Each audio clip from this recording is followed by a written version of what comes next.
saying in the chat, no, this is Ultra 10. Is this the Ultra 10 show? I don't know what you're talking They're about. just saying bullshit. I think Ultra 10 is dead, dude. They were at the arcade yesterday and they were not dead. I'm not talking about like in like caskets. I mean like, you know. No, I just asked James Chen and he was telling me about how he does that shit every Tuesday. And like, I asked him about what they do about topics. You know, like, how do you know what to talk about? And he's like, basically, we just like, what do you want to talk about? What's going on? Kind of like us, you know. And that's it. But they prepare. Dead. Well, why is this everyone a shitty song, by the way? Are you serious? Dude, I'm just going off what Twitter I'm not talking to you. Are you serious? I'm listening to the song, and you know what song it is? It's the Teenage Mutant Ninja Turtles song from the NES game. Do you remember that game? Sounds shitty. Yeah. We didn't have that game. Is this the music again? That dude. Oh, okay. That's not it. That was a good song though. Yeah, that sounds cool. Check out the fade out. Ooh, good fade out. What's up, internet? So, mouthful of fucking sandwich, huh? It's Thursday. You guys are watching ATP Live, and boy, I gotta tell you, internet. These two have titled this the bullshit show. Take it away, Rip. He's the host. Yeah. So we don't have anything to talk about, but today one of the topics we're going to talk about is the return of Super Arcade. Eris, your thoughts on the return of Super Arcade and its new renovated state? This show's going by too fast. Yeah, that was too quick, man. We could have done 30 minutes with that intro. Super Arcade, internet, has recently done a soft, what do they call it? Quiet grand opening, grand opening, quiet soft opening. A whisper. I don't know. Quiet soft opening got me. I don't know why. Okay, here we go. What were we talking about? Super Arcade grand opening. What do you guys think? I mean, it's kind of like not done yet, but they have like 30 stations in the middle, all with PCs. Rick, you played Street Fighter 4. I mean, there's a lot to that because that tournament's being run on PC. Tekken was in the back next to the Beatmania, just right where I fucking love it, the loudest, most obnoxious fucking game there is. But, you know, there's stuff to see there. They got countertops. The prices of their sodas have gotten up to $1 now. What else? What am I missing here? Ricky? Bathroom that's supposedly clean that I didn't go into. I didn't go in either, man. I fucking forgot, dude. It's force of habit. It was crazy because I was like walking in the back and then there was a line. I'm like, what the hell? There's a line? Fuck? There's a line to the bathroom. I'm like, why are these people lined up to go into the alternate dimension? If there's a line for the Super Arcade, I didn't go. I was like holding my piss the whole night, just out of force of habit, because it was Super Arcade. I'm like, fuck it, I don't want to go in there, slip and break my back on some urine and shit, you know. So I didn't go in. I heard it's pretty nice. Yeah, automatic soap dispenser. I've heard. Get out of fucking town. Are you serious? Wait, why is everyone saying that the toilet is, like, special? I heard that someone told me that the toilet is, like, black, which I think is gross. It's gross, for sure. I mean, dude, of all the toilets you don't want to be black, it's the one at Super Arcade. I mean, black's going to hide all the disgusting feces all over it. That's the point. Well, I guess that is the point, but I heard it's pretty dope looking, and I heard the bathroom's nice. I forgot to use it. I also like the paint scheme. They painted the arcade kind of like the training stage in Street Fighter 4. The center has like the gray lines and stuff. Red lines. Yeah, it's pretty cool. What else did I miss? I mean, they got a bunch of pinball machines there now, which is really crazy. Good. Yeah, that's great. Pinball machines are a lot of fun, and a lot of people like them because at this point, Super Arcade is like a museum, so you might as well embrace that aspect and get some fucking pinball in there, you know? Yeah, and they got a puzzle fighter. That's a stand-up cabinet for it. That was interesting. Oh yeah, and I saw. Did you see the buttons for the puzzle fighter machine? No. It was just one big button, like that, but it's split in half. So it's like twist it one, or move it one way, move it the other way. Is that like a legit cab? Like that's the button that used to be in it or something? I don't know. I guess maybe. I don't know. No idea. I've never even heard of that shit. But I mean, all that stuff, dude, to me was nothing, dude. For me, it was all about seeing that white floor. Once I saw the floor, I was like, I'm coming back here for sure. He did say that. I mean, why? Why did they make it white? You know, they made the floor white. They should have just made the floor black. Like you should have made the floor black, dude. Exactly. They should have painted the walls, the floor, the bathroom all brown. Just make it all brown. Hide the feces forever. I worked there for 2 years. That floor will not survive for 10 minutes, man. I mean, the old floor used to be like dark blue. And, man, I mean, it would just get so gnarly so quickly. So, I don't know. Dude, I feel like when I first walked in there, I saw the floor. I was like, whoa. And then I feel like by the end of the night, it looked dirty. Like, right? I mean, that's what people were saying, too. It's like it's back to the way it was before. So, I don't know. I mean... it looks great. It looks new. It looks like they put a lot of work into it. Especially the thing that really stood out, all joking aside, was all of the stations in the middle. They have those like cubicles. Yeah, looks way more professional than before. It used to be like a pool table with a tarp over it and like, you know, super no ghetto. Pool table. I forgot. I don't know. It might be in storage. I'm not sure. It seemed like they were really low on cabinets. So I'm sure there's a bunch of cabinets in storage, and I'm sure that he's getting more stuff. This was, again, soft, quiet opening, or the whisper open. It's the opening that's the funny part of that, not the quiet. Soft opening. Okay, so so I mean, I don't know. I just think we'll wait and see how it goes. I know the AC wasn't working and it was driving me crazy. It felt like so hot in there that you could feel it from outside, like the movie Backdraft, except with like genitalia and mayonnaise. You know, it was just coming through the door, and I didn't love that shit at all. But I don't know. We'll see if the AC is working better in the future. I guess summertime will end, and that will help the situation. But what do you guys say? Anything else? Super Arcade. You got a big grimace on your face, Rip. I'm just... The thought of genitalia and mayonnaise is sticking in my mind. Well, that's all I could smell and taste and fucking feel when I was there yesterday. It was hot. Man, you're talking about food, and then it's like, I think hearing about what Aris had for dinner today, I'm like, man, maybe that's what's on his mind. He's genitalia and mayonnaise. I'm starving. Today, big dinner was peanut butter and jelly, no bread, and some sunflower seeds to wash it down. Not bad. Anyway, what else are we talking about? The other thing was, oh yeah, Rise of Incarnates. You seem way more interested in that than I do, Rip. Anything to report? I mean, I really wanted to play it. It was interesting. They had on their YouTube channel Michael Murray giving like sort of like an interview, not an interview, but a tutorial overview of this new game mechanic in it. It was I think they redesigned the way one of the mechanics worked earlier. I think the one that transformed you into a bigger dude or whatever. I think that mechanic got redesigned, and so they just put together a short video where he's like standing outside the Namco building in Japan, and he gives like this like 1.5 minute, 2 minute tutorial about it. I thought, you know, that was pretty interesting because they haven't really done tutorials like that, and I thought that was way more useful than the previous kind of tutorial stuff that they've never done, I guess. Yeah, way more useful than Zero. Yeah. Okay. Yeah. So yeah, that was cool, and. Yeah, unfortunately, I didn't get to play the beta at all this time. I don't even know if it's still on. I assume it ended already. But, you know, it's an open beta on Steam, and you guys, let me know if you guys tried it, I guess. So it's not something that's going to still be available? Again, it was limited? This was another limited beta period, and I assume that they will have another beta period later. That's kind of a bummer. I thought it was something that, okay, now the beta's out, everyone play it, and then... Because, I mean, it's free, right? So it's not really that big of a deal to leave it out or leave it available for people to play. Well, I think the idea is that it's not done, and so they don't want to, like, let people think, like, oh, this is the final product. You know, oh, man, I don't like it. This game sucks. You know, we're done with it. You know, they want to spend more time making it, you know, really good before they're like, all right, this is it. Play this now.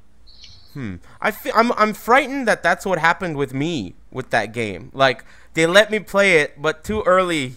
I shouldn't have played it that early, you know, because I feel like I really wanted there to be more, and it kind of deflated my excitement for it. So I think what the best solution is for me is to wait till it's way more complete and then try it again. Especially, see, the thing is, I really like fighting games, right? Like traditional style fighting games. So if you were to show me a traditional style fighting game way early, I would be able to treat it with that kind of care that's necessary. I would be able to understand, it's like a baby. Yeah, it really is. It really Make is. sure to hold the back of the head, dude. It needs to evolve, you know, and you can't really criticize it. Like, you can't just be like, this dumb baby can't even go to use the bathroom correctly, you know? It can't even fucking eat on its own. It's like a fighting game, you know? It needs to evolve into, like, a real fighting game. You got to give it some leeway when it's in alpha and beta state.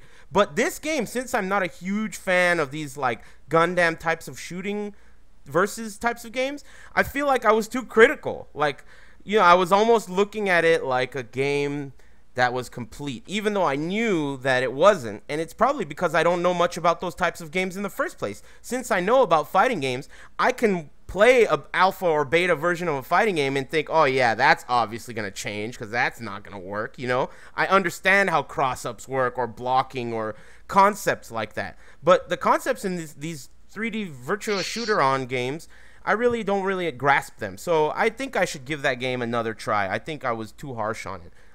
You have any thoughts on it, Ricky? I mean, I didn't play it, so that's pretty much all my thoughts on it. But you played the alpha, so there must be a reason why you didn't play the beta. We were fucking jumping on the alpha, remember? I just didn't like the alpha just because, you know, there was like certain aspects of, not necessarily the game itself, but more like the UI that I didn't like it. Like, especially like when the game lagged, it lagged forever because you were stuck in the game. Yeah. That was supposedly fixed in the beta, but I don't know how it actually performed. Yeah, because I mean, I downloaded the game, and then when I opened it, I saw I wanted to see if there was a new character. There wasn't, and so I didn't really even like feel like trying it out again, just because I didn't know what was gonna be different. But like, I'm kind of more like on the side of Eris, where I'm like, I would rather play the game when it's more complete, so I can you know, get a real grasp on how the game is gonna be. The new character and new stage came out like in the second half of the beta thing, because I did get an email about it saying, like, hey, check it out, new character, new email or something, or new stage. So new email. Did how long was the beta? Do you know? It was a while. I mean, I don't know the exact length. It was probably like over a week though. Yeah, I don't know that. I don't know if. See, I'm not really familiar with the way these free-to-play tactics or even PC game alphas and betas and stuff like that work. But I don't know, maybe it wasn't a great idea to release an alpha so early. Well, I mean, imagine if they hadn't and they never got this feedback and they just went forward with how it was originally. Well, see, that's the thing. Worse, right? I mean, that's the thing. We never really get that kind of an alpha beta feedback relationship with fighting games, you know. So I don't know. I don't really know how this works. It seems like if I were them, I would be gauging whether or not this was a good idea. And the result, I personally feel, is like I said, I'm a noob. So to a noob, it wasn't a great idea, you know. But maybe to like pro versus Gundam, is this a genre? I don't like calling it pro versus Gundam virtual tactics, you know. Versus. I think you just created it. Yeah. Well, okay. Virtual online tactics. Versus, probably arena combat or something. Yeah. Whatever that genre is, I feel like there clearly are pros of that genre. You know, I know Shinjin. He likes that shit. I know there are tournaments. So these people are definitely more qualified, I think, to like really play the beta and have an opinion. I mean, the opinions that any one of us three come up with are going to be just like from the eyes of people who don't know shit, you know? So it's kind of interesting. Like, what if it was a fighting game and the people that don't know shit were giving their input and we're over here like, yo, these guys are idiots, you know? Fuck these morons. Fuck Eris. He doesn't know shit about this genre. You know, they would be right. They would be like, Eris's opinion sucks, and they would be right. Because if I were them, I would think my opinion sucks. You know, so I don't know. Is this I don't limit that to just this particular subject. You know what? Fuck you. Yeah, that's all I gotta say. Fuck you. You know what? But I think it's better for a game like this that's always gonna be on like PC, and you know it's gonna be free.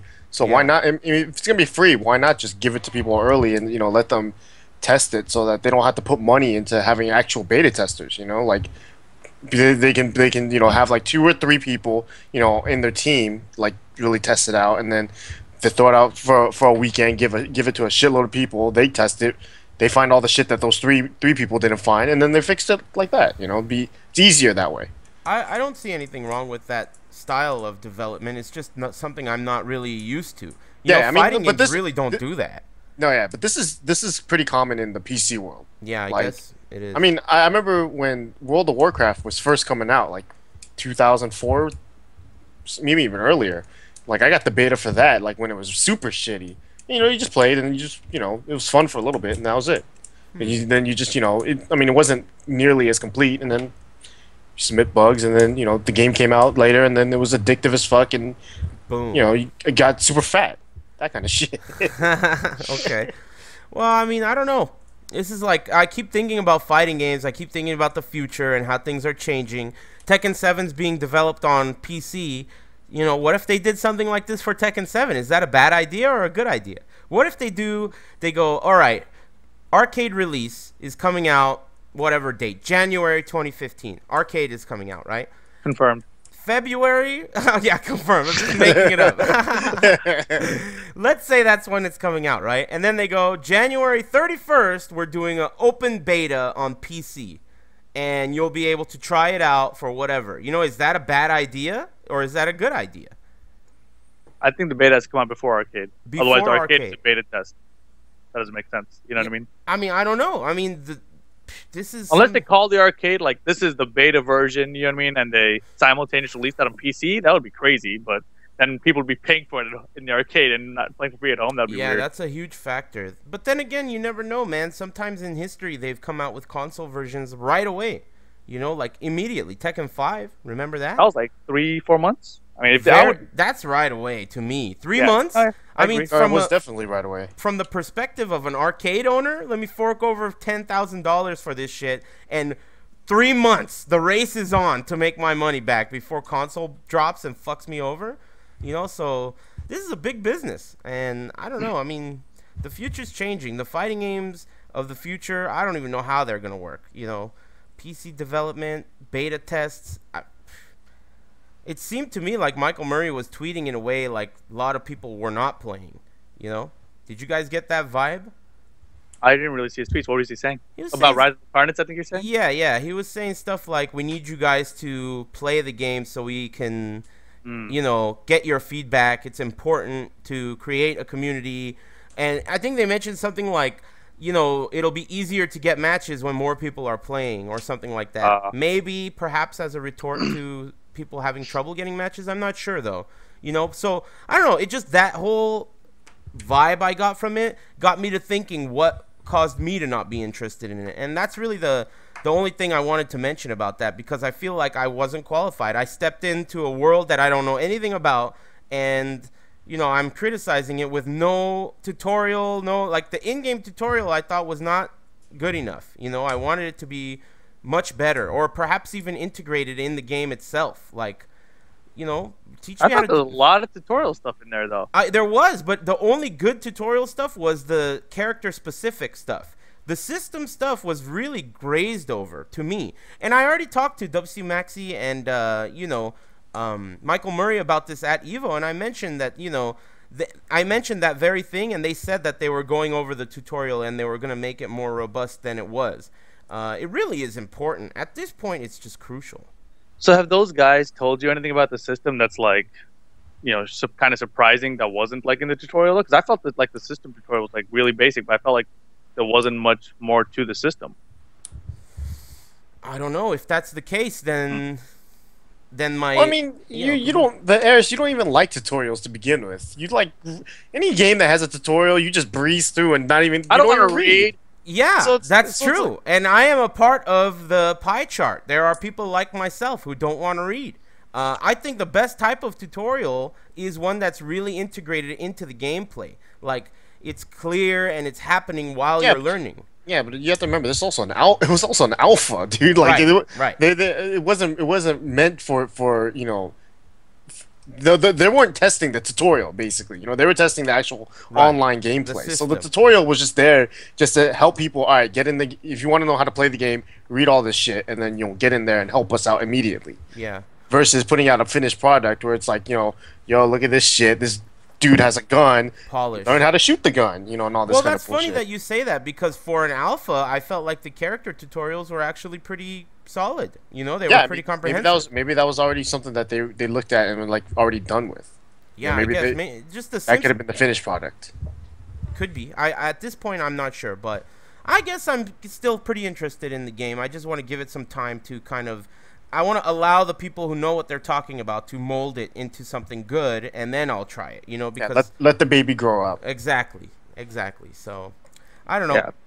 I mean, like that from a comparative standpoint might make sense, right? Like to let the guys who know more about it talk about it. But from a sense of just like how much fun you had with the original version of the game, like you could have had fun with it regardless of how pro level you were. You know what I mean, right?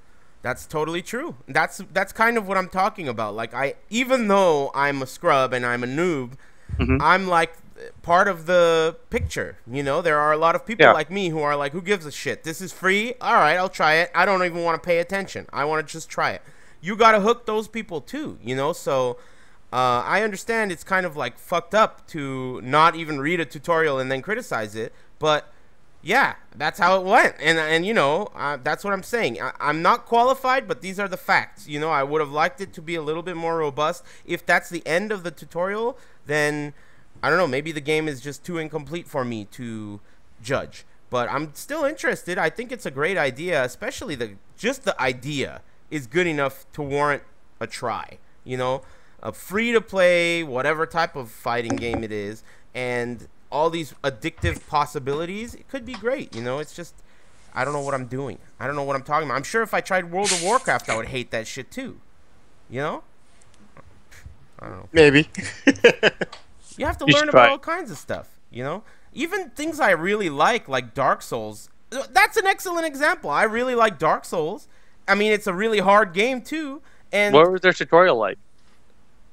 I think the tutorial in Dark Souls, you start and basically in things betwixt there are tombstones that explain the basics of the game. Like, click this in and you'll lock onto your opponent. Push this button for heavy attacks. Walk up to him without him noticing you and you'll get a critical backstab. But it's not, it is written, but it's written in like one sentence. It's not written in like paragraphs. It's not trying to be cool. It's a picture book, basically. Which is interesting because I hate to Berenstain Bears. Yeah, more or less. It lets you, it lets you play the tutorial, and it's a part of the game. So this area called Things Betwixt, if you already know it, basically you don't even do it. You just run through that area. But if it's the first time you've ever played the game, it's like a new area with fog doors, and you're going through it, basically slowly learning the game against shitty enemies. And it's actually a part of the single player process, you know?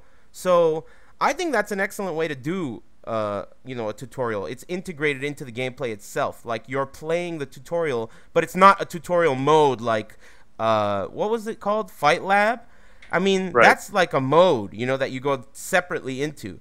If there was a way to kind of integrate the tutorial part of the game into the actual part of the game, that would be good, you know? Like, even the concept of showing a tip during load screens, maybe it could be way more robust than that. Like, what if a load screen plays a tutorial? Like, during the load screen, it has some little text on the bottom, and it shows a replay of someone doing a whiff punish or a low parry, and it explains the low parry, showing like a replay over and over. During a load screen, you know, that is a way to integrate a tutorial into the single player process where you're already playing, and without even wanting to, you're going to be tutored, you know? So what I remember, similar to what you're describing, is Mortal Kombat 9. I felt like in the single player game, there were like things, or maybe the latter, I don't remember, it's one or the other, but it's like, I think in the single player game, it forced you to use the other characters, right? So like, even if you don't want to play as freaking Jax or Sonya Blade or whatever, it forced you to just for like that one match. And so you kind of got like a taste of what the character has, you know what I mean? And it wasn't that difficult, so you could beat it even though you didn't know how to use the character. And then they had that other mode, I'm pretty sure it's the latter one, where it's like, hit the character with 3 of these attacks or 3 of those attacks, you know what I mean? Like while you're fighting still or whatever. So, or block these attacks while you're still playing or whatever. So, you know, like it was kind of like a tutorial that was built into your progress. Yeah, I mean, that's the thing, you know. Another thing that I was thinking about in regards to Tekken 7 and the whole idea of that package, you know, there's chances are they're going to do a very single-player mode. And I don't know, remember Alyssa's journal and all that shit in Tekken 6? You know, there could be another mode like that where we have a story campaign, scenario campaign. And, I mean, they should definitely take advantage of that and put a good tutorial in it. Like, integrate a tutorial in the scenario campaign. So all the people that buy this game are going to push that button and start scenario campaign. And in that scenario campaign, it could do things like what you just mentioned, how it shows, you know, it makes you use Johnny Cage, it makes you use Heihachi. But the thing is, they should integrate the fight lab into the scenario campaign. Because if you're going to have a fucking huge mode like that expert players aren't going to use, you should combine it. You know, the new players are going to want to play the scenario campaign. Those are the same players that need a tutorial. So I really think that's key. In all fighting games, it's key to integrate tutorials into the gameplay itself. Did you play Mortal Kombat 9 single players? Yeah, I finished that. I didn't do Injustice, though. I heard that was good as well, but I didn't do it. Why didn't you do Injustice?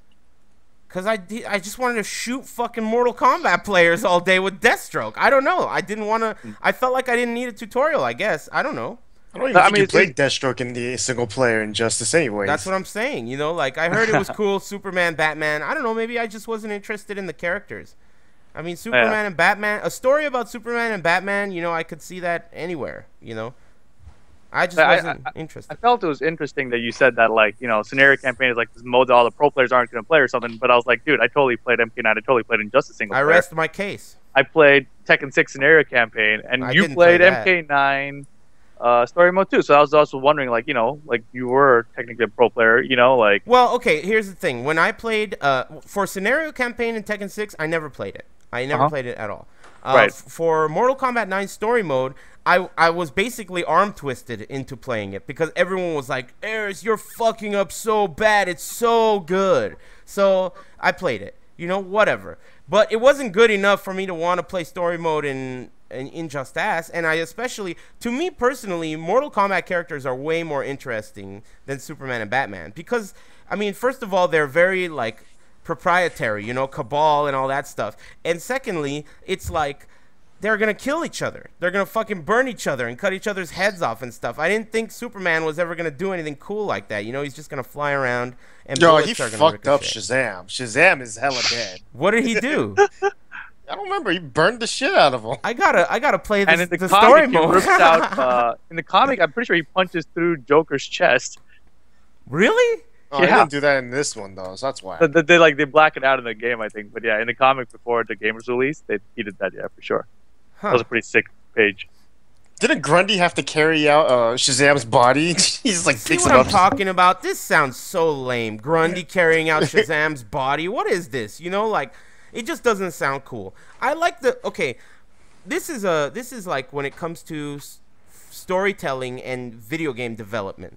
But part of the reason why I like fighting games, and this also relates to Dark Souls, is that these games, you write the story with the way it was played. You know, like, you play Dark Souls, you turn it on, and you go, okay, this guy, he's a mage. He walked up to this ogre, and he didn't see this other fucking guy come up behind him and kill him. This is the story. You told it with your gameplay. The story of a fighting game is told with its gameplay, the comebacks, the Daigo full parries. This type of thing, you know, I don't really need a story. There's a reason why I don't watch movies and shit, because the stories are never good. I've already heard them all. I want to tell the story myself with the gameplay. You know this game I recently played, Wolf Among Us? That's part of what makes those games so alluring, because even if there is no true choice and the story is going to pan out the way it is no matter what, the illusion of choice is really what gives it that flair, that feeling of I have control of this character and my decisions are going to change things. You know, that's part of what's so cool and appealing to me about Dark Souls as well as fighting games.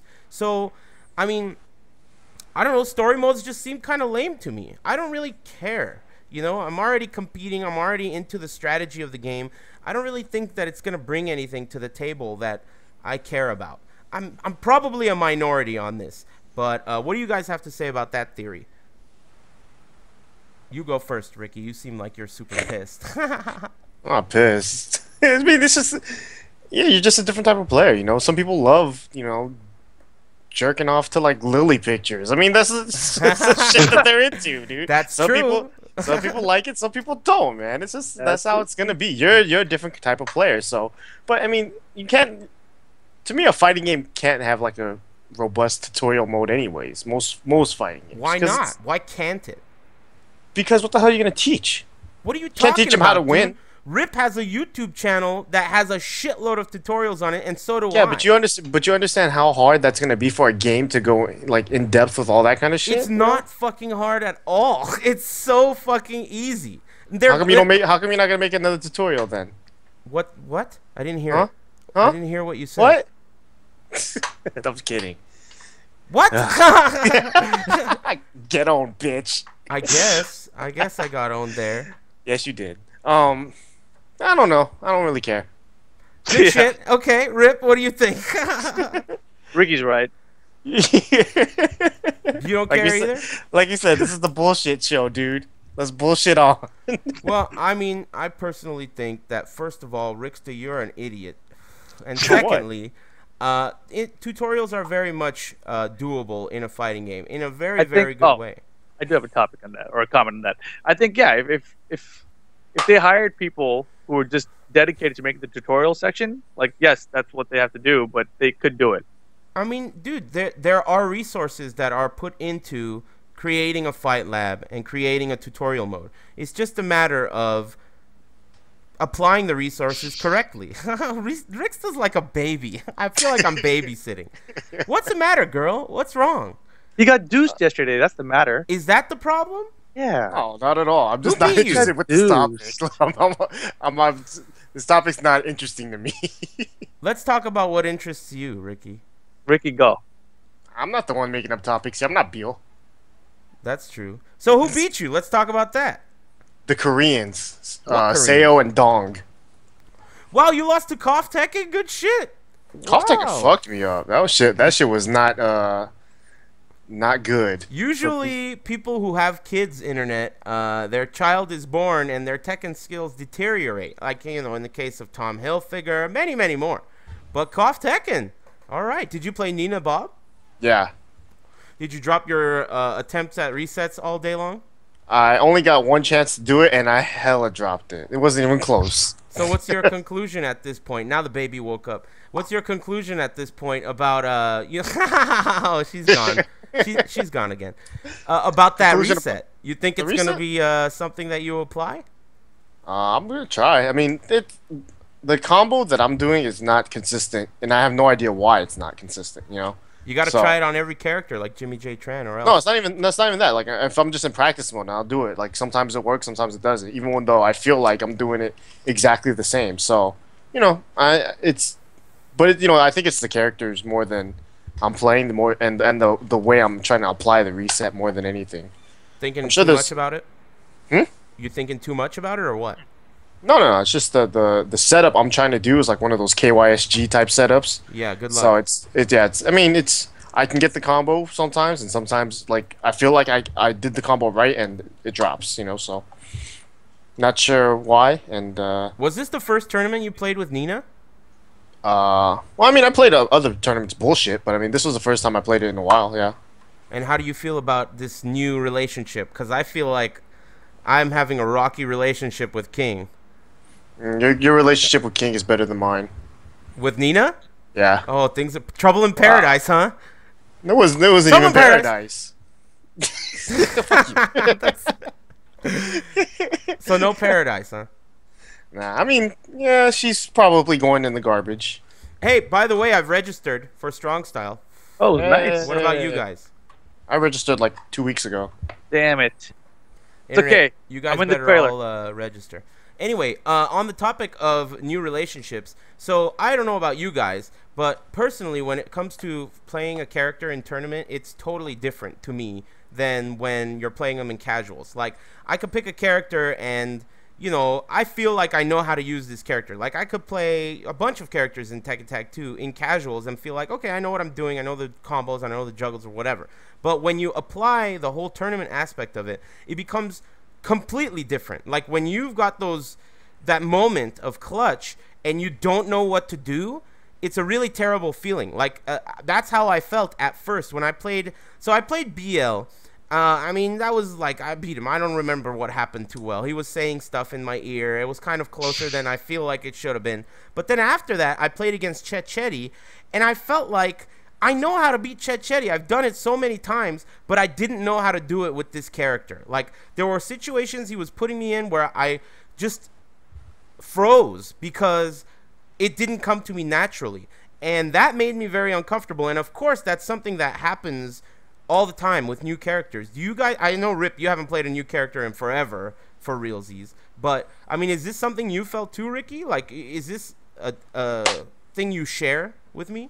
Yeah, of course. I mean, just, because you put into an unfamiliar situation with the unfamiliar character, then it becomes, it's just hard. frustrating when it's a familiar opponent. That's the thing. Yeah. Like, well, actually, I worded it wrong. You put in a familiar situation, but with the unfamiliar character. So it's like like, oh, this is what I should do with this character. Yeah. But because now you're playing a completely new character, it's almost like playing on like a new character is like playing on it. Like instead of playing on a pad, now you're playing on stick. It's like it's kind of like that. You're trying to relearn the whole process, even though sometimes it's not the same. Yeah, I guess in the context of pad versus stick, sometimes it's a matter of I know that I should do a death fist or a dark upper now, but can I do it now? While in my case, I felt like I was put into a situation where, I know what to do, but I don't have that move. So what do I do? I guess nothing. Usually my solution to not knowing the answer is don't do anything, but I don't know. I froze up. It's something that needs to be solved. But after a couple of matches, I started to get in the groove of the character and started to feel more comfortable. Another thing is, I let the flowers wear off too. That was not helping. Looking at flowers and playing a brand new character in tournament is a bad choice, I'd say. But once the flowers wore off and I was able to concentrate, I think that's what it is. If you have things stored into your muscle memory, you can look at all the flowers you want because it's there no matter what. It's in your hands. It's in your reflexes. But if it's a new character, you have to use your brain too much. And using your brain when looking at flowers, I mean, you don't do that shit before you go to school. You don't do that shit before you write a paper. So, that's basically the logic I have there. I mean, I think it's a better idea to approach it with a clear head and think. You have to think a lot harder when it's a new character than you do when it's a character you are very familiar with. And what was that? He just what was that? Nothing. I'm sorry. No, it's all right. You got something else to add here? Nope. You're on point though. Thanks. Hey, so we're taking auditions for co-hosts for ATP Live. Send your audition tape over to my Twitter, and I'll check it out, and we'll see what goes on. These two clowns are definitely over the hill. What about you, Rip? How'd you do yesterday? I was dead tired. I was awake for 20 hours. I didn't ask how tired you were. Oh, I did really good actually. I started off the night when I was still awake. Like I didn't lose. I lost one round in my first two matches. I beat Autocrat and Seo. Seo, I only lost one round to, which is shocking.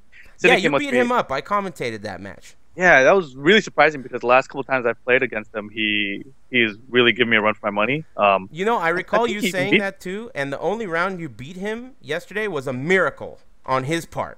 It was a miracle comeback. I remember the round. I kept on saying he needs a miracle, and he got it. So, I mean, that's the only round he won. So that's pretty interesting. You got to tell Victor how to beat him. Yeah, dude. You got to really tell Cynic how to beat him. Yeah, Cynic was the one talking to me afterward. He was just telling me, like, dude, like, Sale, like, I remember I used to beat his ass, and now, like, I can't fucking touch him. And, but yeah, Cynic, he was saying that he saw me beat him, and he was just surprised, and it was interesting because I haven't been playing a lot or at all, and so I came in like kind of with a fresh mind, and I felt like I was doing pretty good. But then I realized the things that I've lost by not playing are things that I was bad at this game. So Cynic was commenting that like I play with fundamentals a lot, so that carries over. It doesn't matter how long I take a break, whatever. But the things that I was bad at in this game specifically, like tag punishing, those things went out the window. Like when I was playing you specifically, Aris, I remember there was a time I knew you were going to tag out, and for whatever reason, my brain went into do a crouch dash mix up, and then of course you like tag in, and it's like 80 feet away. I'm like, well, god damn it, that's not going to work, And so I was like, yeah, okay, if I had been playing, my thought process would have been do a forward 4-3 and get the tag punish. But that's the kind of thing that I lost, thing that I hadn't really mastered yet in this game. So you feel like you walked into yesterday's tournament with like a Tekken 6 attitude? Maybe even older than that, like maybe even a Wow. Tekken 5 attitude. Yeah. Huh. Well, I mean, I guess that's interesting that you say tag punishing and stuff like that. I mean, is that fundamentals? Does that count as fundamentals? I think it is, but it's fundamentals that I feel like I was lacking in this game. It's not something I had really built in. It was something that I had a very it was something in my mind that I was working towards always in this game, and especially in the last half of the year before Evo. It was like I was all right. I got to work on my tag punishing. I got to work on my tag buffer launchers. Those are the things I was like really trying to focus on in this game, and both of those things last night I did not do at all. Like they were not even on the radar. The interesting thing was against Sales specifically. When I played him, I think it was like my second match, but even against Autocrat, the thing that came to my mind was back 1-2-1 with Forest Law, and I hit it a lot, and I was like, wow, that's good, and so that's good. Right. I mean, it's one of those things though, because you play the game a lot and you start forgetting like the stuff that's good. You just start going through the motions and you start getting caught up with all these other things, like how James does all the time. He doesn't like to stick with his fundamentals. He's got like 800 different tech traps he wants to try out, and he picks one out at random out of his mind. So. So yeah, I mean that was interesting, but it also made me realize that the things that I was trying to work at in Tekken Tech were the same things that I'm still lacking. And now it's clear to me that those are the things I never mastered because they didn't just come back to me. Yeah, I can see where you're coming from. I personally have recently, I haven't been playing, but I've been watching a lot of Tekken lately, and man, it almost feels like it can be just as good. Like almost, watching people play Tekken. If you really pay attention, because I've recently been doing commentary over Tekken matches, and when I watch the Tekken match, just watching it by myself, I really don't retain anything. Perhaps it's because I'm less interested in this game than I was in Tekken 6, or I'm less of a competitor. But now that I've been watching them and doing commentary over them, it really cements some of the things that I watch. And yesterday, there were a few moments where I remembered, like, oh yeah, you saw this shit. Do it now. This is the time to do it. And there was two other moments, and I remember the specific situation. It was if you wall carry with King and it hits a side wall splat at the end of the combo, you can do 1-2 and do the built-in crouch throw that comes out of 1-2, and it'll catch him even at a side wall stun. So during the juggles yesterday, I remembered that. And I tried it, but I ended up getting 1-2 and then crouch throw, not linking it together into the string. But to me, that was still a success because this is something I did not know about. This is a combo that 2 days ago I would have been like, oh, I don't know shit about this. But just watching the video had me retain that. And in the tournament, I remembered it. So I'm really thinking that I'm giving a lot less credit, or maybe even more people out there than myself are giving less credit to watching matches than they deserve. I'm thinking watching matches like of good players is better than playing online by far. Like those people out there that say, oh, I don't have much of a choice. I really think you do. I think that watching matches online and practicing what you see in a real world training environment is much, much better for you overall than playing online, playing practice mode, playing more online. These resources are here now that were never there before for us. YouTube, shit like that is really like you have a personal tutor, basically. So, I don't know. Those of you trying to get better, I highly recommend watch matches. It really helps a lot. Helped me. Yeah. One of the things you're talking about, I mean, this I don't think people give credit to in general, is when you commentate, you actually are paying more attention than when you're just watching a match. Yeah. And it's something I feel like it actually helped me a lot in Tekken 6. I mean, the first Evo at Tekken 6, the official one, what I did really good at was after I'd been commentating MLG, and I feel like being forced into commentary, like having to call all the matches, in top 8, whatever, it really made me pay attention to what everyone is doing and how they played and their play styles and everything.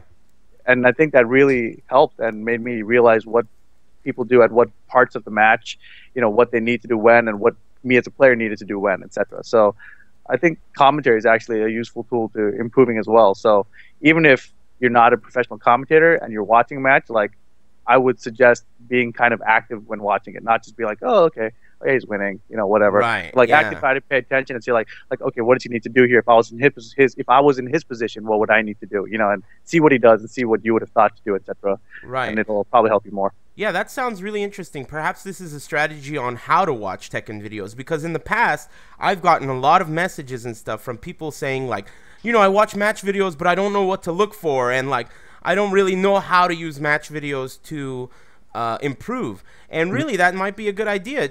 Maybe you should try commentating it to yourself in your mind. You know, you don't have to say it like out loud like a weirdo, Yeah. or maybe even take notes. These things that you write down. Really, you know, one of the defenses that everyone has for online is you get good character experience, character, like, exposure, right? But Right. I'm telling you, the stuff that I watched, I recently watched 201 play Julia and Anna against Triple H, right? The stuff that I watched in that match was way more valuable than getting my shit pushed in by some online Anna Julia.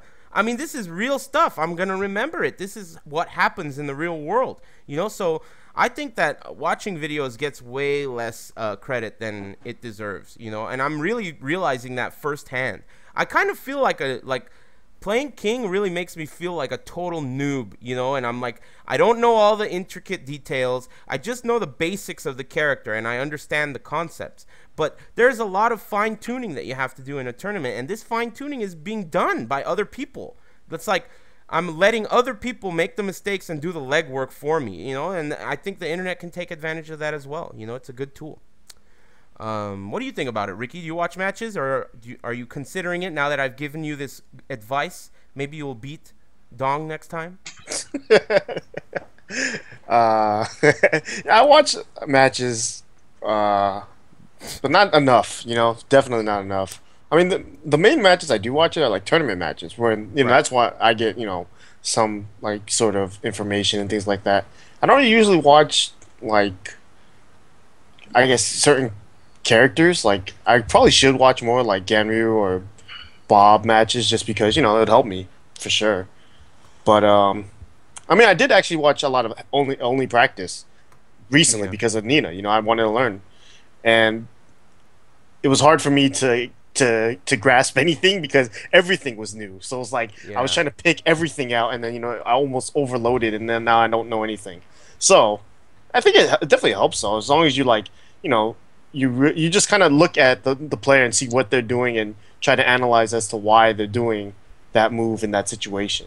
Yeah, you saying that reminds me, because you know how you're saying everything is new? When you're playing a new character, it is like that. Everything is new and you don't really know what to look for. But what I would suggest, and this is what I do when I'm watching Triple H play, or anyone else, this is my strategy. I have the moves that I like. These are the moves that I'm attracted to as a player. So this is my style. And all King players, more or less, are going to use those moves at some point because they're good moves. But they're the moves that I really am attracted to, right? So what I'm looking for is when he's using my moves. These are my moves. And when he's using my moves, or when he's setting up things after my moves, like let's say one of my favorite moves, let's say, is forward 3, just frame 1+2 with King, right?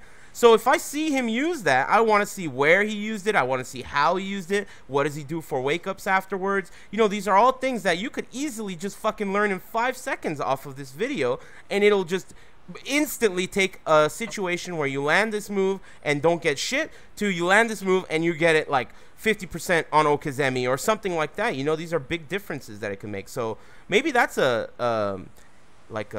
concept that people watching videos can focus on. Focus on the moves that you really like. I mean, more or less, it is going to be your character. The cool thing about Tekken is it lets you, you can tell who's who. I know it's Just Frame James just by watching him fucking put his sword away. It's like, this is the guy's character. This is his style. He's chosen these moves. So it's pretty cool. It's a pretty cool idea to learn off of videos like that. I guess the reason I'm excited about it is because I haven't done it in so long. I used to do this in Tekken 6.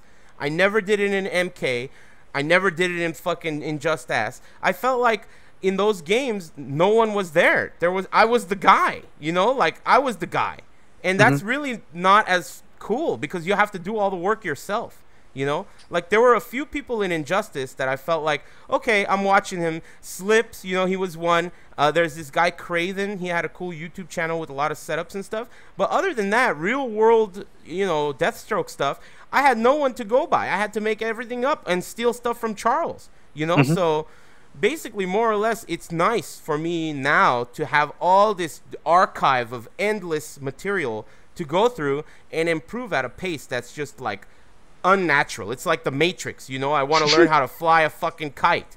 Put in the program. Boom. Or a helicopter, whatever it is in that movie. It's definitely a kite. Yeah. Whatever. I forgot what a kite was for a moment. It's a kite. I haven't flown a kite since I was a kid. Anyway, so yeah, I think it's a cool I don't think idea. adults usually fly kites anyways. Well, I don't you know think what? so, man.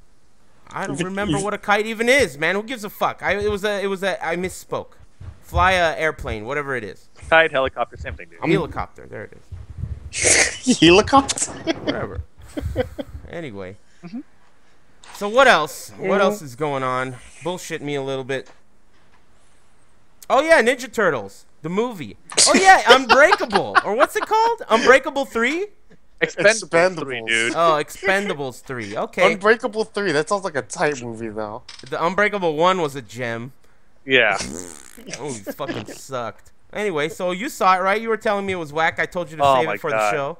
Yeah, Expendables 3, dude. This isn't even a spoiler. That movie just sucks. I mean, if you liked Expendables 1, you like Expendables 2, you will hate Expendables 3. It's that simple. Because it sucks. First of all, they took a movie that's rated R and they made it PG-13. Like, right away, you know it's a failure. There's Wait no a minute. blood. Expendables 1 and 2 was rated R? Dude, there's like heads exploding and stuff in those movies. Oh, yeah. Why did they do that? And then they go and make it PG-13, so like they're all getting shot up with no blood, whatever. You know? Wow. It's like terrible. And then they make Arnold Schwarzenegger and Jet Li gay lovers. Are you serious? There's a scene at the end of the movie which is questionable, and one of the people involved in the movie said that yes. So. No way. Jet Li and Arnold Schwarzenegger?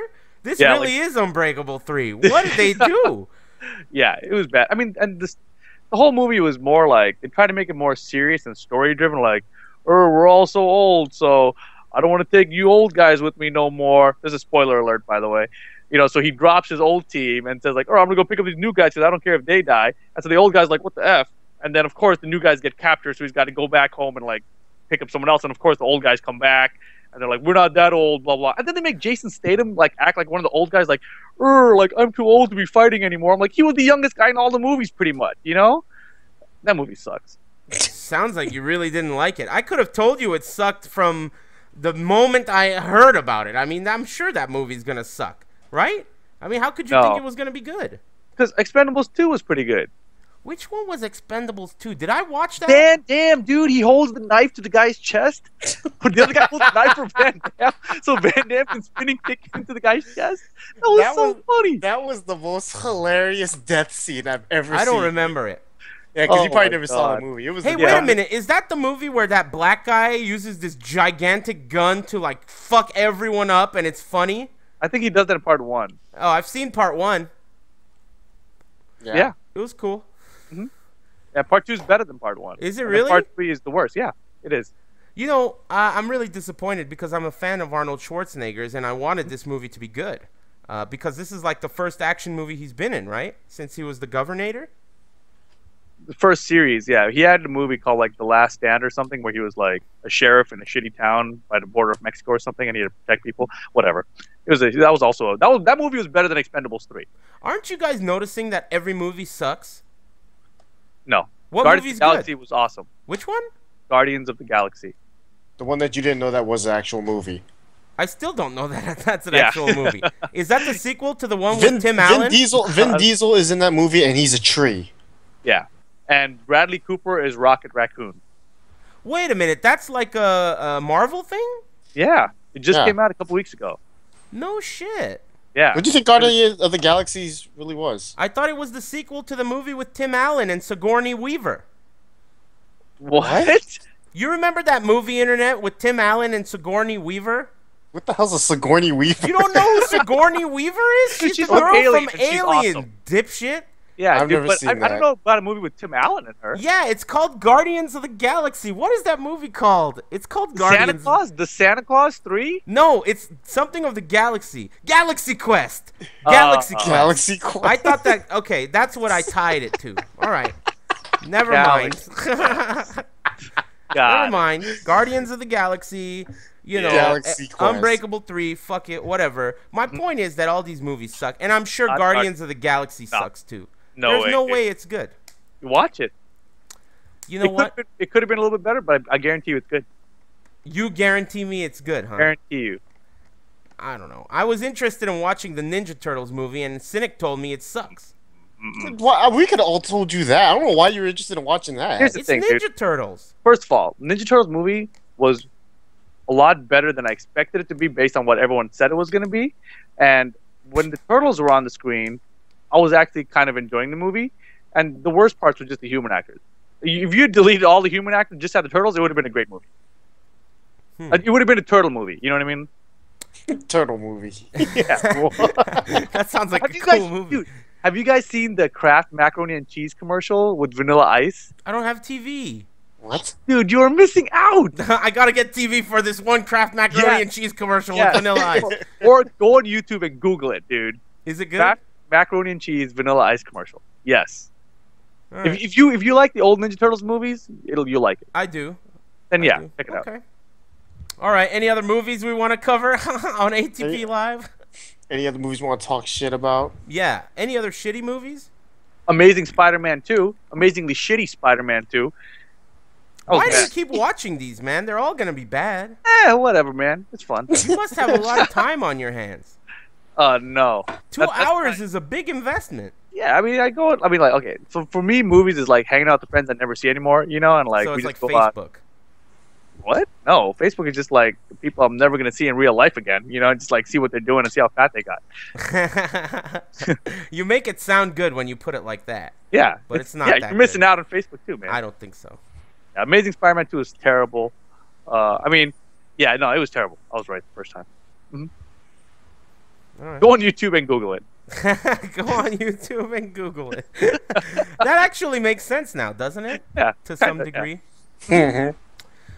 All right. Did we have anything else we wanted to talk about? I'm starting to get tired of fucking looking at you two. Yeah, Gwen Stacy in Amazing Spider-Man 2. That movie had a lot of dubstep. She was the first sick drop.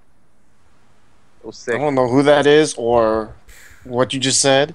Yeah. Don't worry about it. What the hell's a Sigourney Weaver? I still don't understand what that Sigourney reference Weaver even is a person, you idiot. What kind of name is Sigourney? That's a terrible name. It is Yeah, a you weird know, I name. never- I definitely agree. I never really picked it apart like that, but yeah, Sigourney is a really Like, what would you call her if you knew her in real life? Hey, Sig?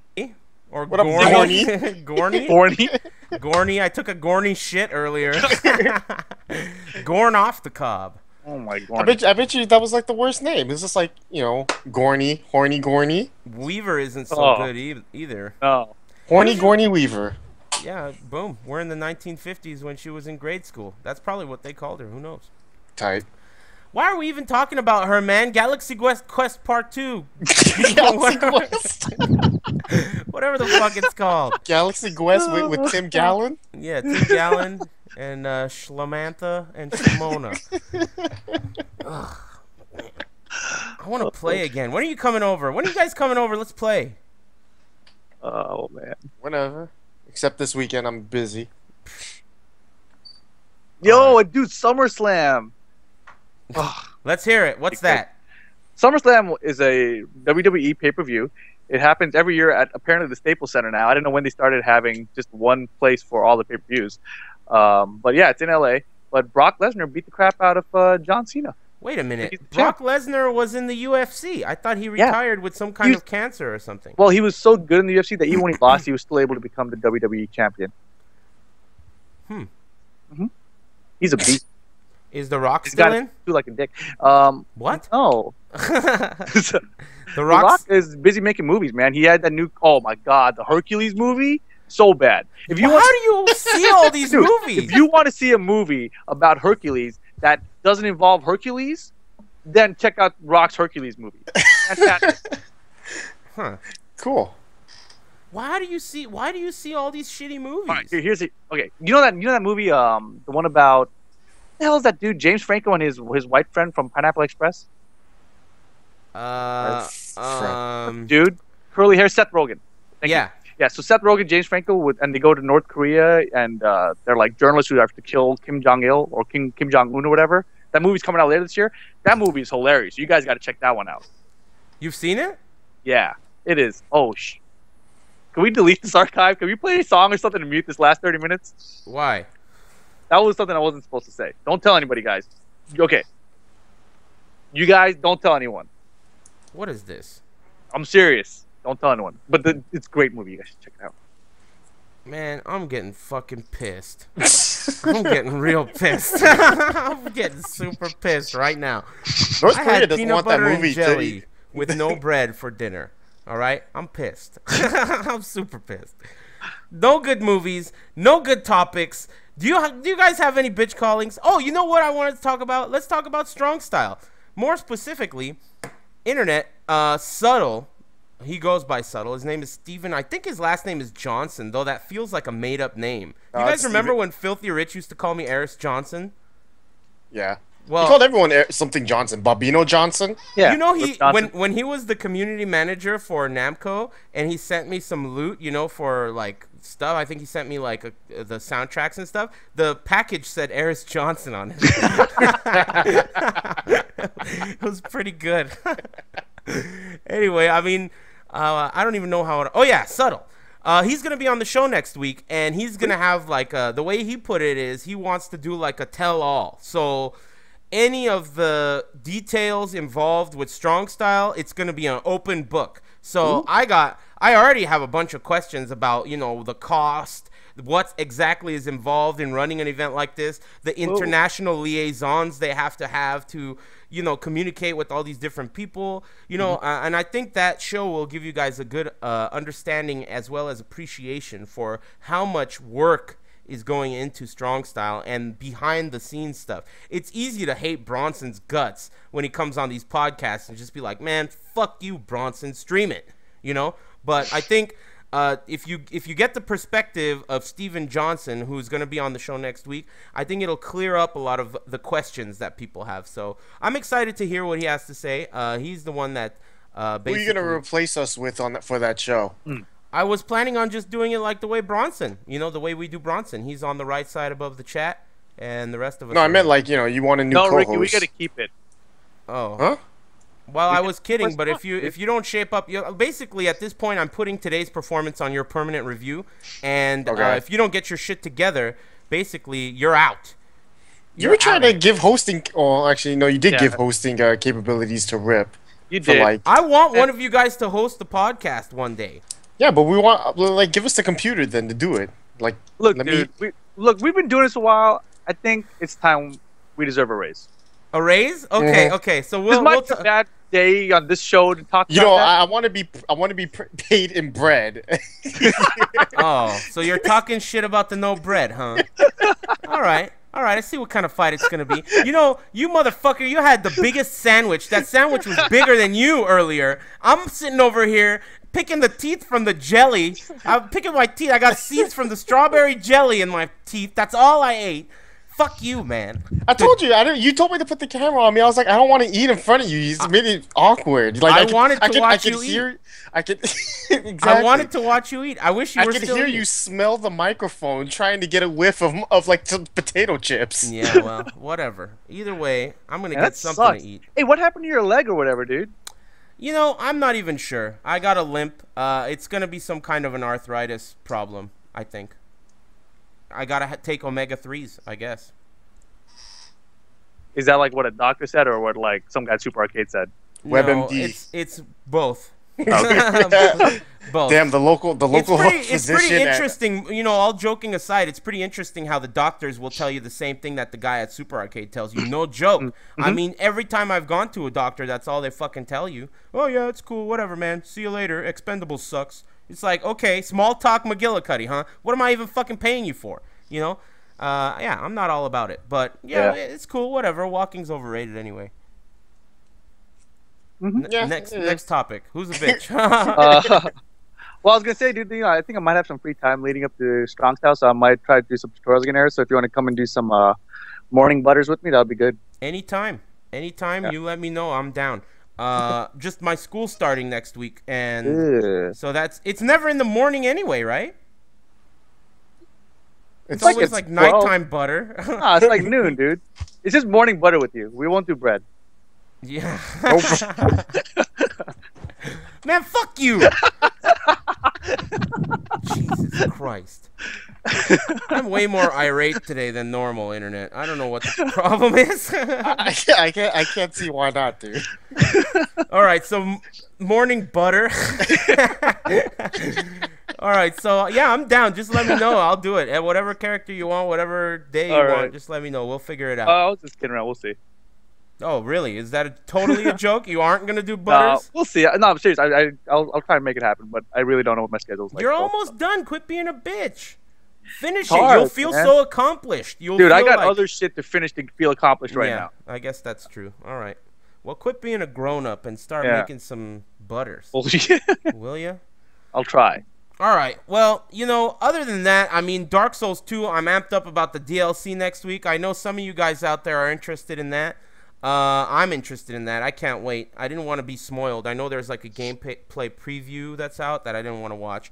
Bloodborne footage came out recently. That's PS4 exclusive, so it's kind of... I feel like when I watch Bloodborne footage, I'm watching Rixta eat a sandwich. It's the same feeling. It's like, I don't have bread, I don't have it, It's like, fuck it, whatever. But I'm getting excited about it. The system looks really cool. I'm really excited about it. Other than that, Strong Style is really the big thing. I'm amped up. I can't wait. It's just the thing that I want to remind everyone of every week. Go, register. If you're not going to register, keep an eye out. It's going to be dope. They're putting together a really, 2 more weeks. Is it really that close? Yeah. 2 more dude, weeks for registration. Oh, okay, good. That's good to know. Yeah, and not only that, but don't forget there's a cap on the number of registrants, and the last 2 weeks are definitely when everyone's going to register. Yeah. So if you're planning on going, like me, make sure you register. Yeah, dude, don't procrastinate. You have to register. It's very important. They're not going to give you... Just like, you guys called Bronson's bluff on the no stream, and he's not going to have a stream. Don't call his bluff on-site registration. He's not going to do it. And if he does it, you're not going to like it, because it's going to involve some weird shit. Like, you're going to have to do something fucked up, I bet. So, yeah, genitalia and mayonnaise all day, so just don't do it. Register right away, and Strong Style is going to be dope. We're all going to be there. I'm amped up. I got my hotel. I got my car ready to go. That's the end of that. You guys got bitches? Yeah.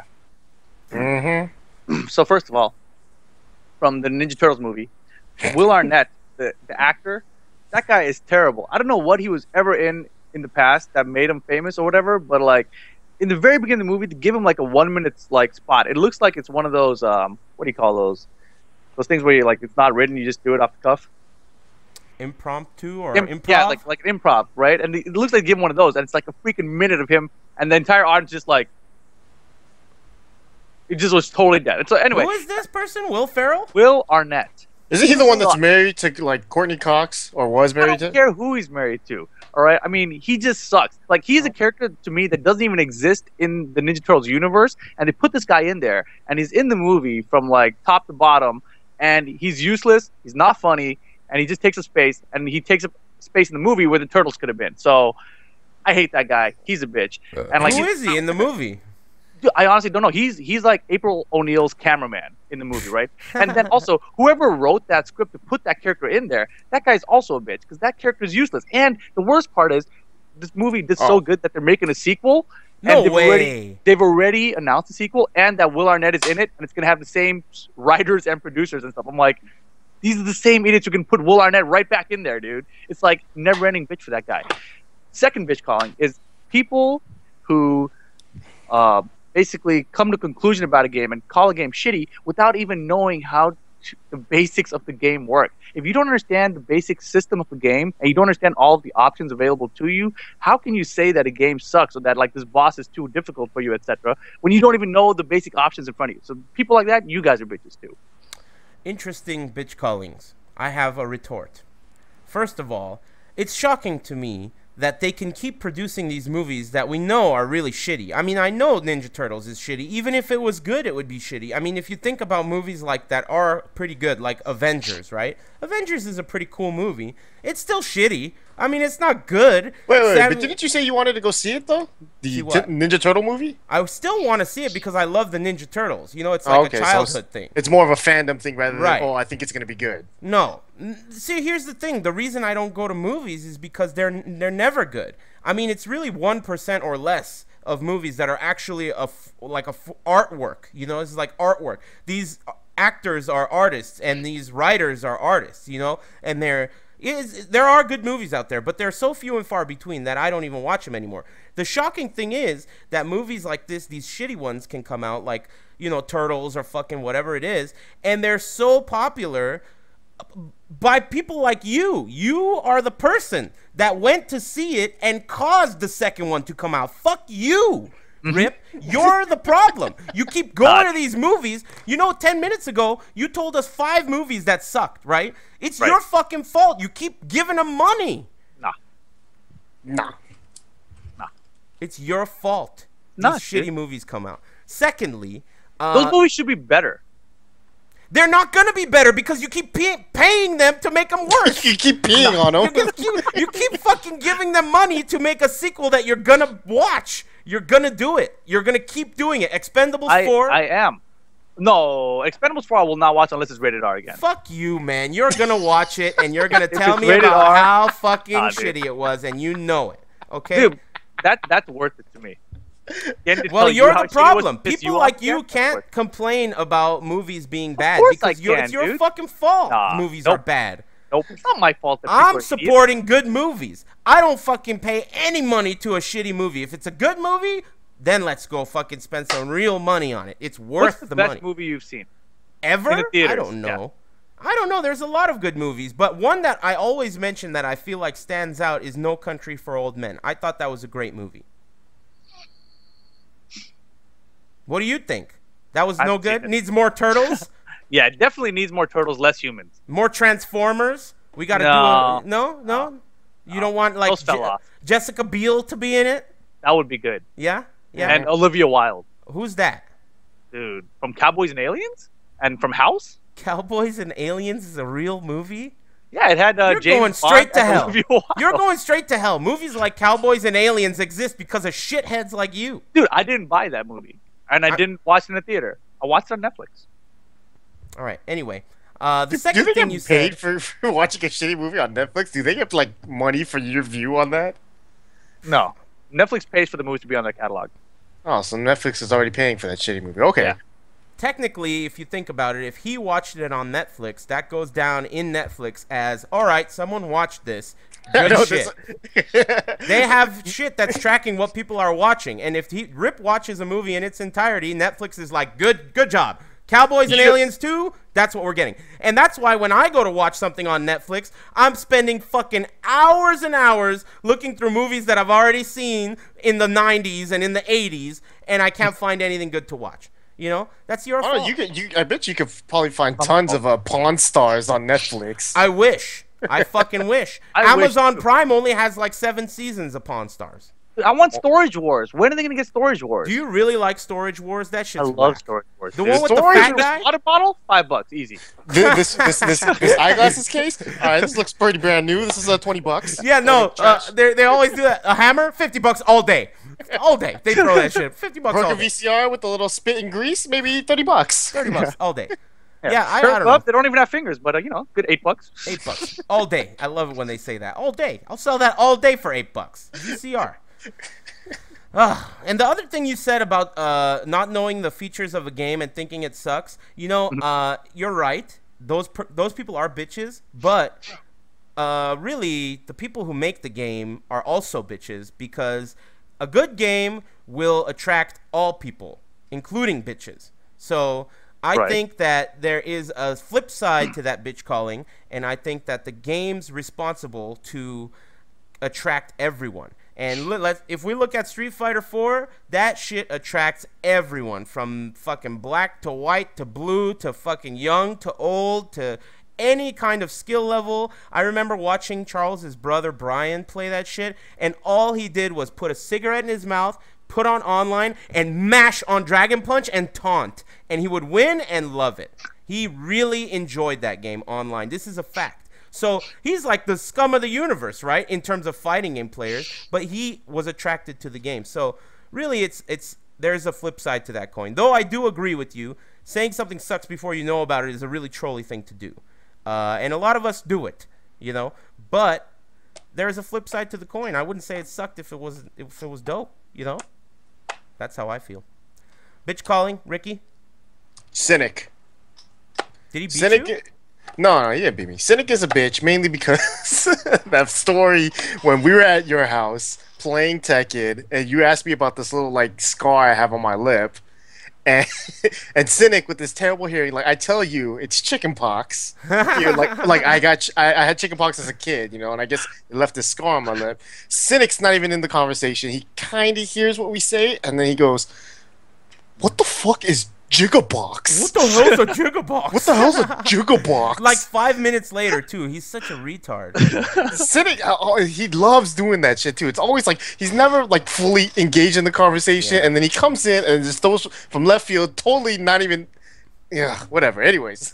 I also like how my cell phone auto-corrected his name to Cunningham. So I was like, yeah, Cunningham's going to be here in an hour. And like, who the fuck is Cunningham? So yeah, Cunningham, you're a bitch. Also, hold on. Okay, he also says he's like almost guaranteed to go to Strong Style, right? Oh, nice. He hasn't registered yet, and he thinks, I tell him, you know, you can't sign up at the door. You know, he's like, he thought he could sign up at the door. So I'm preemptively calling him a bitch because I told him like a bunch of times, first week of September is the last time you can sign up. People on the internet, also for you guys, first week of September, sign-ups close, I think the Friday on the first week of September. I'm going to keep saying that.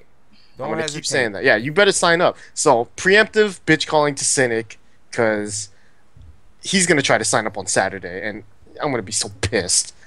You know, because he's not going to go because of that. Initially, I was going to call MYK and Chetty bitches, because yesterday I really was, like, struggling with them, because I felt like I know what to do and I can beat these guys, and I've done it before, but I was really struggling because of the new character. But that's really not an appropriate bitch calling. You reminded me who the real bitch calling is, and that is Cynic.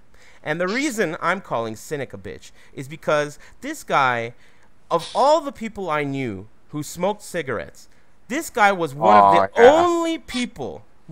only people who quit for good.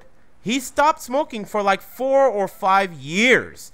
I mean, to me, people say there's a 3-day hump, right? If you get over that 3-day hump, you're good to go. This guy made it for 4 or 5 years, and he got hired at some job where all the fucking people that work there smoke, and now he smokes cigarettes again. And I'm planning on trying to quit smoking on my birthday, which is coming up soon. On my 30th birthday, I've said it throughout my whole 20s. I said I'll try to quit smoking when I turn 30. So I'm going to do it, right? And this guy telling me that shit last weekend really was like, well, fuck. You know, like, okay, it's impossible to quit smoking. So, Cynic, you're a fucking bitch. You should have started smoking again. You were an inspiration, believe it or not, to people out there, including myself, and fuck you for smoking. That's how he said, I was talking to him yesterday. He said this, you know, he's like, he's smoking. He's like, this is my last pack. Yeah, you know? Sure. Fuck and then, you. And he's like, this wouldn't have been my last pack, but I went to the liquor store and they had a buy 2 get 1 free deal, and so I had to buy 2. I got the third one. So buy this 2 is my cartons, last pack. get 1 free. Hey, by the way, also remember the SBO qualifiers during that entire qualifier, the last one, when like you were stuck inside and you couldn't smoke, you played like a champ. So strong style, this might be your turn. if you quit by then, and you know might be. There's no way. How am I gonna make it to strong style? Oh my god, it's like that's how you have to quit, dude. You gotta quit. Are you gonna like quit cigarettes, but then like flowers, eat more mushrooms or something? More mushrooms. I gotta replace one habit with another. Bring on the mushrooms. I'll be Super Mario. Fuck it. I don't know. I mean, I'm really not looking forward to it, and I really think that Cynic is a bitch for doing that. I mean, he had it. It was already over. You didn't have to do it anymore. But, you know, it happens. Either way, Cynic's my bitch calling. Another bitch calling on the side note is Nerd Josh because, man, that guy, you got to feed that guy cigarettes like he's just trying to get at the nipple. This guy is just like, he just wants a fucking cigarette every 5 seconds. I mean, dude, I like you. Sure, you can have cigarettes, but it's like, you know, give me a break, playa. They sell them 20 feet away. Nerd Josh, you're a bitch too. That's about it. Next week's Subtle. Oh yeah, go ahead and plug your stuff. Ricky? Oh, follow me, Twitch, Twitter, at RickSteezy. I'll stream sometime soon. You always say that. Yeah. Yep. YouTube and Twitch, Level Up Your Game, Twitter, REEPAL, and I will stream in the future. You know, some guy, his name is Cherry Warrior. He subscribed to my channel recently, and it turns out that he's a Hearthstone streamer. So I went over and I saw his stream today. I was watching him stream, and you know, he's pretty into it. He likes Hearthstone, whatever. He gets a lot of views. Like when I watched, he was getting like 800 people watching him, and he plays music the whole fucking time. Beginning to end, he's playing his favorite music. He's playing the game and like rocking out to the music. You know, he's amped up, he's into it. He has a thing on top that shows what the song is too. So it's not only he's playing music, it's part of his stream. He's playing music. He has people select what bands he'll play. And I asked him, what are you doing? Like, are you getting muted? He's like, I get muted all day. It doesn't matter because I stream like so often that people just watch me live. It's a live experience. I really think that's cool, and I really am starting to miss playing real music on my stream. You know, a lot of people complained about it when I said that I didn't care about the archives being muted, but it's really like way cooler if I could listen to whatever I want, man. I want to listen to Madonna and shit. Let's go, you know, Prince, MJ. Maybe, you know what you should do then? Just play it on your own like personal headphones and not let the chat hear. Yeah, see, it's like people have suggested that, you know, but then It you don't sucks, get game man. audio. It's retarded, man. Yeah, this I shit don't know. sucks. It really does. It's gonna hit live eventually anyway. It's what? Yeah. It'll hit live. They'll start muting live streams for music eventually. That's my guess. I mean, come You on. really think so? I think so. Like the whole point is that it's illegal. You know what I mean? Like, Yeah. so why would they let you do it and say, oh, it's only the archives will block? You know what I mean? But yeah, go ahead, do that illegal shit all day long. Yeah, you think it's just technology holding them back? I think no, they're just slowly. If they did it all at once, I think they'd have too part of a backlash. You know what I mean? They'd like kill themselves almost. Everyone would jump to hitbox or whatever, you know. But I think they're just trying to slowly, you know, like we'll take this way, we'll give you this. We'll take this way, we'll give you this. You know what I mean? And then eventually you'll have like, you know, lost all this. You'll be like, well, at least we got these other things. Look, no more stream lag. Yeah. Illusion of control. Right. Yeah. I know exactly. That's pretty crazy. Anyway, all right. Internet bullshit show's over. I'm starving. I'm gonna go find some bread. Thanks for watching, everybody. We'll catch you guys next time. Take care.